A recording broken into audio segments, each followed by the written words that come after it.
MD drugs प्रकरणामध्ये आरोपींना 5 दिवसांची पोलीस कोठडी. 31 लाखांच्या मॅफेड्रीन जप्ती प्रकरणी तपासाला वेग. पुरवठा साखळीचा पोलिसांकडून शोध.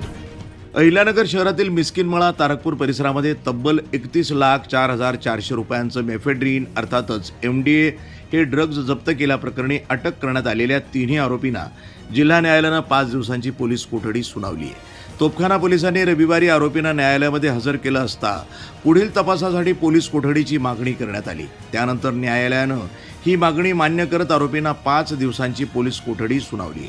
दिनांक 19 जुलै रोजी सायंकाळी गुन्हेगारी रोखण्यासाठी तोपखाना पोलीस मिस्किनमळा तारकपूर परिसरामध्ये गस्त घालत असताना विना नंबरची पांढऱ्या रंगाची स्विफ्ट कार संशयास्पदरित्या फिरताना आढळली. पोलिसांनी कार अडवण्याचा प्रयत्न केला असता 5 पैकी 2 जण पसार झाले तर उर्वरित 3घांना पाठलाग करून ताब्यात घेण्यात आलं. अटक करण्यात आलेल्या आरोपींमध्ये झिशान शौकत सय्यद वय 26 राहणार मुकुंदनगर, रेहान जावेद शेख वय 26 राहणार मुकुंदनगर आणि वसीम खलील बागवान वय 38 राहणार पिंजार गल्ली यांचा समावेश आहे. तर जमीर निसार शेख आणि त्याचा एक साथीदार हा फरार असून त्यांचा शोध सुरू आहे. नायब तहसीलदार गणेश भानवसे यांच्या उपस्थितीमध्ये करण्यात आलेल्या झडतीमध्ये आरोपींकडून सुमारे 150 gram mephedrone, drugs, spray, lighter gun स्वरूपातील प्लास्टिक पिस्तूल, इंजेक्शन, सिरिंज, रबरी मुखवटे, मास्क, हँडग्लोव्ज, सुताची दोरी, वाहनांच्या नंबर प्लेट्स, चाकू आणि इतर साहित्य असा 31,04,400 रुपयांचा मुद्देमाल जप्त करण्यात आलाय.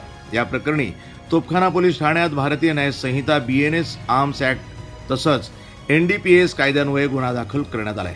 पोलिसांनी सांगितलं की पोलीस कोठडी दरम्यान आरोपींकडे MD ड्रग्ज कुठून आलं, त्याचा पुरवठादार कोण आहे, यामागील संपूर्ण रॅकेट, आर्थिक व्यवहार आणि फरार आरोपींचा शोध याबाबत सखोल चौकशी केली जाणार आहे.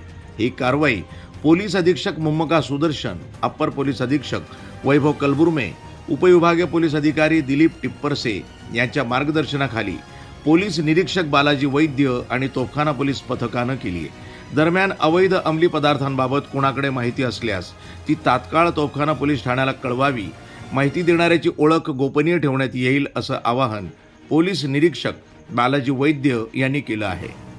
वृत्तसंपादन विभाग, न्यूज टुडे 24, अहिल्यानगर.